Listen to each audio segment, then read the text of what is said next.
আমাদেরকে একদিন গেছে কেন জানানো, আমাদের কাছে জানাইলে তোমরা বাবারে চাইলে বাবা যদি অনেক করতো, আমরা যদি শাসক করতাম, তাহলে আমরা কি জানাইলো?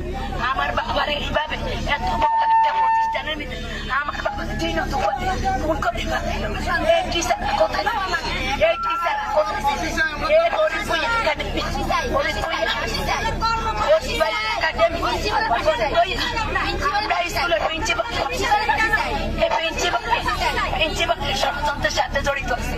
আমার বাবারে কঠিন ভাবে নির্যাতন করছে, পরে কি করছে আমার বাবারে গলা টিপে মারে, আমার বাবার গলা টিপে মারে, আমাকে সাথে জুড়ে আমিও আমার বাবারে সেইভাবে নির্যাতন করছি।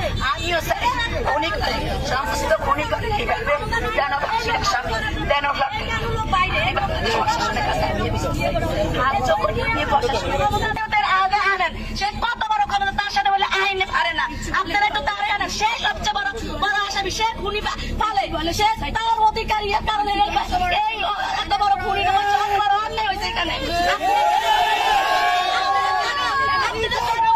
সরকারের কাছে, পুলিশের কাছে, সবাইকে আপনারা আইনে রাখবেন।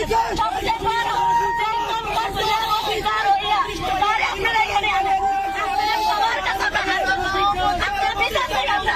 একটা মাত্র ছেলে তারা একটা বাচ্চা, শিশু বাচ্চা, সে তার সাথে কি শত্রুতা, আপনারা তাকে একটা সবাইকে একটু আয়ত্তে আনার, পুলিশ সব বলে তার কাছে কিছুই না, তাহলে একটু পুলিশদের কাছে আমি হাত জোর করে বলি এর একটু আইনের হাতে আনুক, আমাদেরকে একটু দেখাক, আমরা একটু দেখি, জনগণ একটু দেখো। আপনাদের কাছে আমাদের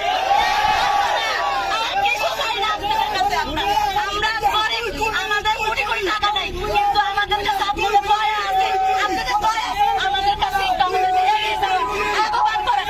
আপনাদের দয়ায় আমরা পাইতেছি, আমাদের এই বিচারটা আপনারা বড় করার জন্য, এটা সুস্থ বিচার করার জন্য আপনারা সবাই সাহায্য করেন। এটা আপনাদের কাছে আমাদের ও আমার আছে, সেটা সে সবচেয়ে বড় খুনি, হ্যাঁ বইয়া হে বড় কৃষক হবে, এমপি বলে তার সব বাবা, পুলিশ তার বাবা, তাহলে আমরা জনগণ কার কাছে যাবো?